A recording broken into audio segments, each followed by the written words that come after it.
जय जगन्नाथ महाप्रभु। आज हूँ आपणकर जो लास्ट एपिसोड करी आसतु जानिबा आपणकर बासस्थान रहिबा उपयोगी कि नहीं तार द्वितीय एवं शेष एपिसोड मुझे कहवाक चाहूँगी जे आमे जो डाउजिंग पद्धति यूज करिथाउ इलेक्ट्रिक माध्यम ताको आमे साधना करिथाउ।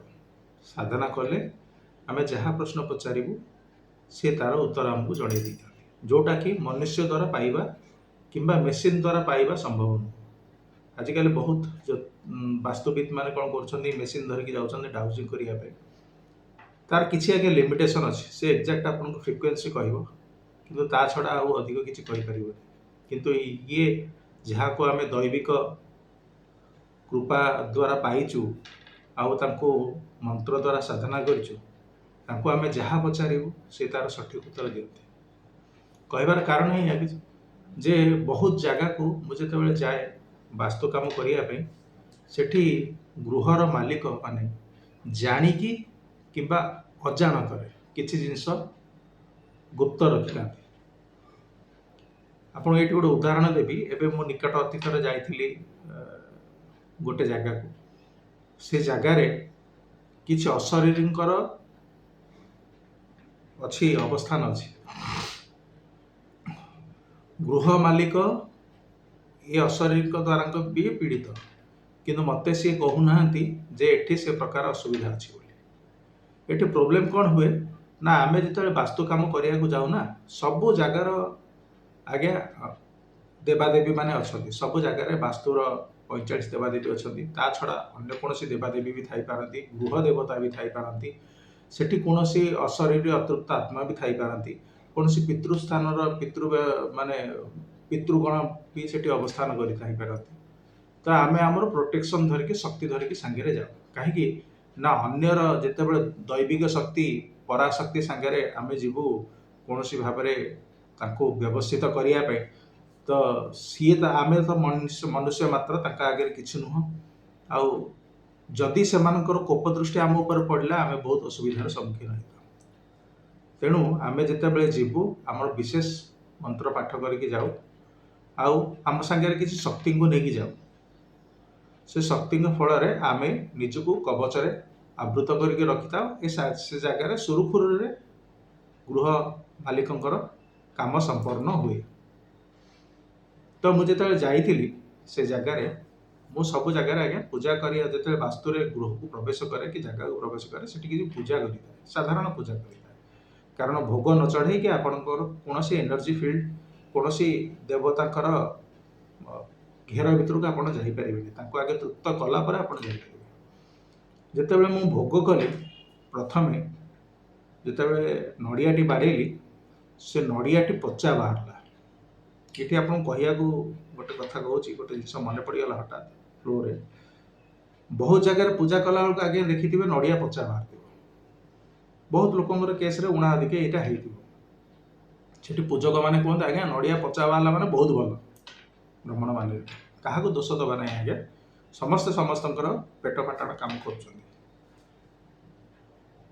नड़िया पचा बाहर आज्ञा बहुत अशुभ से जगह बहुत अशुभ शक्ति अच्छी जहाँ को कि आपण को ठीक भाव ताकू समाधान करिया पड़िबो। एटा होची आपणकर से शक्तिर निर्देश भाई मु एठी अछि मोर शक्ति एते आउ नारिकेल होची स्वयं राहु राहु को द्वारा जेतेबेला हम पूजा राहु होचंदी नारिकेल पाचिला कदली होचंदी केतु तो निहाती भाव में पूजा देखिए आज्ञा कदली आ नड़िया थुआई थाए कारण राहु केतु को शांति कर सारा पर आपण आज्ञा भितर को जीवे तो जिते नड़िया पचा बाहर ब्राह्मण मैंने कहते आज्ञा बहुत भल शुभ आप सब कम हो आज्ञा बिल्कुल मिछ मु कहूँ आज्ञा बिल्कुल मिछ जदि नड़िया पचा बाहरिला से जगह काम हबार चांसेस बहुत कमी जाए पूरा 90% आउ सेठी से ब्राह्मण देवता को आपण को विनय करार अच्छे आज्ञा मो काम जमी हम आप पूजा करूँ पूजा सठिक भाव हवा दरकार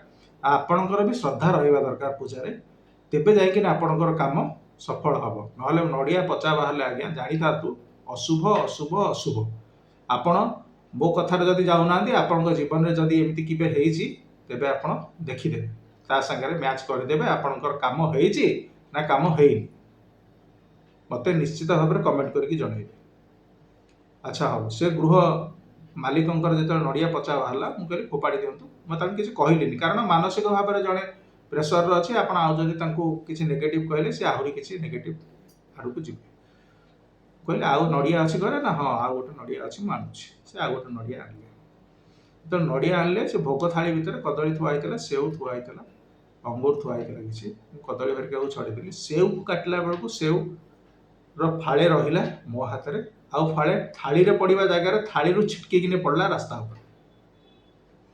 ଯେମିତି ଥାଳିରୁ ଛିଟକିକି ରାସ୍ତା ଉପରେ ପଡ଼ିଲା, ସେଠୁ ମୁଁ କହିଲି ମୋତେ କିଛି ଇଣ୍ଡିକେସନ୍ ମିଳିଗଲା, ମୁଁ ଯେହେତୁ ଏଇ କାମରେ ଅଛି ମୁଁ ଜାଣି ଦେଇପାରିବି। ମୁଁ ସେଠୁ କହିଲି ହଉ ଠିକ୍ ଅଛି, ତାକୁ ରଖିଦେଲି। ସେ ନଡ଼ିଆ ଆଣିଲେ, ନଡ଼ିଆ ଆଜ୍ଞା ବାଡ଼େଇଲି। ନଡ଼ିଆ ବି ସେମିତି ବାଡ଼େଇଲି ଯେମିତି ଭାବରେ ନଡ଼ିଆ ହାତରେ ରହିବ, ନଡ଼ିଆ ସହଜେ ଛିଟକିକି ଯାଏନି। ଏତେ ଜୋରେ ବି ବାଡ଼ା ହେଇନଥିଲା। ନଡ଼ିଆର ଗୋଟେ ଫାଳ ଯାଇକି ଛିଟକିକି ଫେର ରାସ୍ତା ମଝିରେ ପଡ଼ିଲା।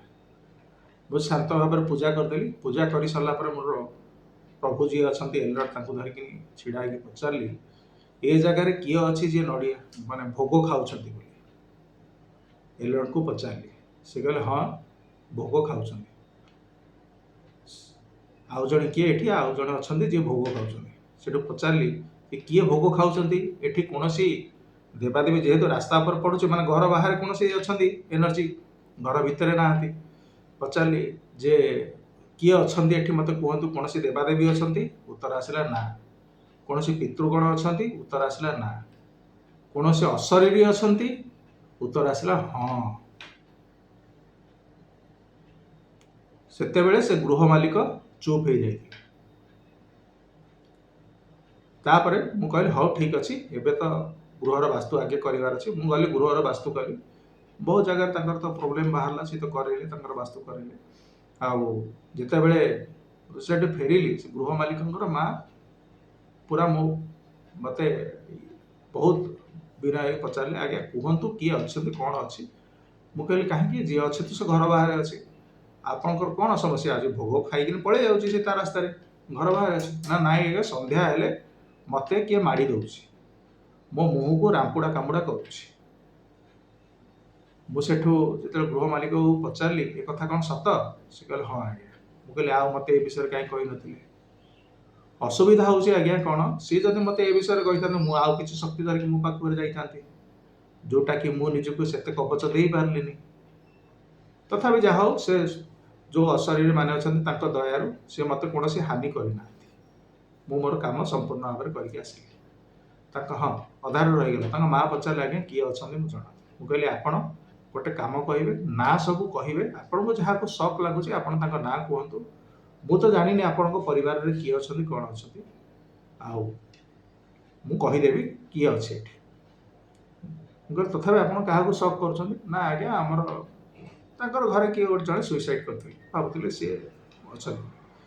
ମୁଁ କହିଲି ଦେଖିବା, ମୁଁ ତ ଆପଣଙ୍କ ଘରର ପରିବାରର କାହାକୁ ଜାଣିନି, ଆପଣ ଗୋଟେ ଗୋଟେ ନାଁ ବୁଝନ୍ତୁ। ମୁଁ ଛିଡ଼ା ହେଲି ଧରିକିନି, ପଚାରିଲି। ଦ୍ୱିତୀୟ ନାଁଟି ଆଜ୍ଞା ଆସିଗଲା। ସେ ଯେଉଁ ଦ୍ୱିତୀୟ ନାଁଟି କହିଲେ, ସେ ଦ୍ୱିତୀୟ ନାଁଟି ସେଠି ଥିଲେ। ଏଲର୍ଟ କହିଦେଲେ ଯେ ଇଏ ଅଛନ୍ତି ବୋଲି। ମୁଁ କହିଲି ଏ ବ୍ୟକ୍ତି ଅଛନ୍ତି ଏ ଜାଗାରେ। ତାପରେ ଆହୁରି ସେ, ମୁଁ କହିଲି ଆଉ କୁହନ୍ତୁ ଆପଣ ପିତୃପୁରୁଷଙ୍କ ନାଁ କୁହନ୍ତୁ, ଗାଁରେ ପାଖ ଆଖରେ ଯାହାର ନାଁ କହୁଛନ୍ତି କୁହନ୍ତୁ। ସେ କହିଲେ। କହିସାରିଲା ପରେ ଲାଷ୍ଟରେ ସବୁ ନାଁକୁ ମନା କଲେ, ସବୁ ନାଁକୁ ମନା କଲେ। ସେ ଦ୍ୱିତୀୟ ନାଁଟି କହିଥିଲେ, ମୁଁ ରଖିଦେଇଥାନ୍ତି। ଲାଷ୍ଟକୁ ଆଉ ଦୁଇଟା ନାଁ ଥିଲା, ସେ ଫେରେ କହିଲେ ଆଉ ଗୋଟେ ନାଁ। ତାପରେ ମୁଁ କହିଲି ଏ ବ୍ୟକ୍ତି ବି ସେଠି ଅଛନ୍ତି। ତାପରେ ଆଉଥରେ ପଚାରିଲେ ଆଉ ଗୋଟେ ନାଁ, ସେ ମନା କଲେ। ମୁଁ ତାପରେ ପଚାରିଲି, ମୋର ବି ପେସେନ୍ସ ଥାଏ ଆଜ୍ଞା, କାମ କରିକି କେତେ କାମ, ଏତେ ସମୟ କାମ କଲା ବେଳକୁ ମେଣ୍ଟାଲ ପ୍ରେସର ଆସୁଛି। ମୁଁ ଯେତେବେଳେ ପଚାରିଲି ଆମର ଏଲର୍ଟ ପ୍ରଭୁଙ୍କୁ ଯେ ଏଇ 2 ଜଣ ବ୍ୟକ୍ତି ଅଛନ୍ତି ନା ୟା ଛଡ଼ା ଆଉ କିଏ ଅଛନ୍ତି, ଉତ୍ତର ଆସିଲା ଏଇ 2 ଜଣ ହିଁ ବ୍ୟକ୍ତି ଅଛନ୍ତି, ତାଠୁ କମ୍ ନାହାନ୍ତି କି ତାଠୁ ଅଧିକ ନାହାନ୍ତି। ମୁଁ ଫେରେ ନାଁର କନଫର୍ମେସନ୍ ନେବା ପାଇଁ ପଚାରିଲି, ଏଇ ଲୋକ ଅଛନ୍ତି, ତାଙ୍କ ନାଁ ଧରିକି। ସେ ଲୋକ ହଁ କହିଲେ ଏଲର୍ଟଙ୍କ ମାଧ୍ୟମରେ, ଆମେ ଏଠି ଅଛୁ।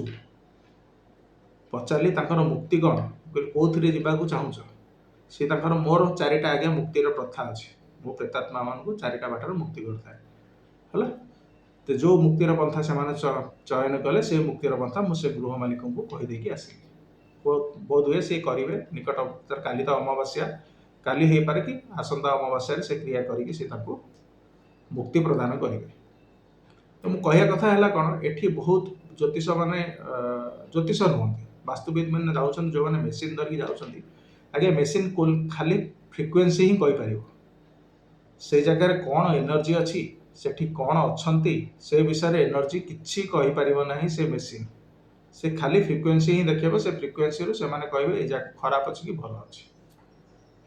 तो किछि वैदिक मतरे अच्छी आमर विद्या अच्छी जहा द्वारा कि पराशक्ति संगे आम कनेक्ट कर आपण माने भी चाहिए आपणकर जमी जो घर करने जाऊँगी कि जो बासस्थान सेठिकार कौन शक्ति अच्छा भल अच्छा ना खराब अच्छा सेटा जानीपर मु मोर नंबर ए वीडियो तले दे देछि मोबाइल नंबर आपण मो संगे जोगाजोग करें से मोबाइल नंबर रे आउ मु जाइकिनी आपणकर जमी हो कि बासस्थान हो से जगह जांच करके देखीदेवी जे सेठी एक्जाक्टली चली कौन सेठी कौन सी वास्तुदोष समस्या अच्छी कि ग्रहर प्रतिकार करिवार अच्छी कि कौन सी पितृपुरुष आपणकर अशांत अच्छा जोटा कि घरे काम कर सब प्रकार बाधाविघ्न पहुँचुंट किंबा सेठी कौन सी पराशक्ति अशरीरी आत्मा अच्छा जो मैंने मुक्ति पाई ना रही जाइछन्ति।